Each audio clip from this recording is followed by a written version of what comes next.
Hey, what's up, lightboltjoe here. Today we are going to discuss the 1996 comedy feature film Happy Gilmore. This stars Adam Sandler as Happy Gilmore. This is directed by Dennis Dugan. This is mid-90s. You know, the two of them work together on many projects. Julie Brown is in this as well. She plays a PR rep for the PGA Tour. And so starts the Julie Brown and Adam Sandler movie franchise galore. So it's nice to see, and I say this all the time, every time we talk about an Adam Sandler project.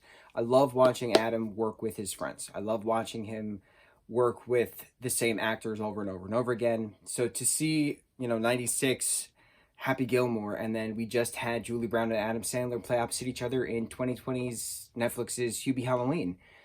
24 years later, it's just so cool seeing it stay within the family kind of a thing. I love seeing it. So Happy Gilmore is a wannabe hockey player. Excuse me, he is a hockey player. He wants to be a professional hockey player, and every year there's a tryout, and every year he blows it.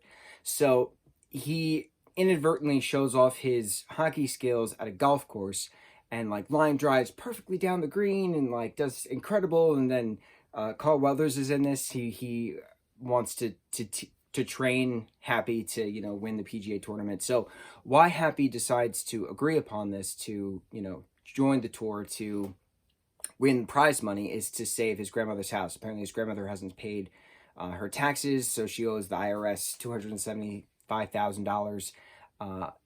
And so the only way to get the house back is to get that money within a 90-day time period. So Happy starts winning prize money. Whether he comes in first, second, third, or last, he still wins some kind of prize money so long as he's on the tour, so long as he's doing well. So because he has a hockey kind of mentality, he is very blunt, and he's very brute forced and abrasive. And golf is very calm and sophisticated. And here you have the hockey player, spicing things up a bit, knocking some heads in. And it's neat. It's neat seeing the comedy aspect to it. It's neat seeing the different, when worlds collide kind of aspect to it. So eventually he'll win the tour. He'll get the money in a bet, because he actually does get the money, but his rival actually buys the house. So then there's not a gentleman's agreement, but there's a bet upon that if he actually wins the tour, the house will be his. And then what happens next? What happens with Julie's character? What happens with him and his grandma going back to the house? It's very quick. It's an hour and a half long, as every good comedy film should be. Hour and a half, nice and quick, straightforward to the point.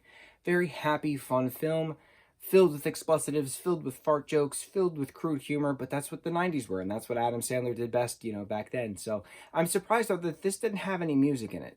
Very surprised. And it's just also weird thinking this is 2 years before 98's Wedding Singer, which is just one of my favorite Adam Sandler films, which then sparked my favorite Broadway musical. So it's just cool seeing it all trickle together. I've always been a fan of his work. I will always continue to be a fan of his work. Long live the Adam Sandler rule.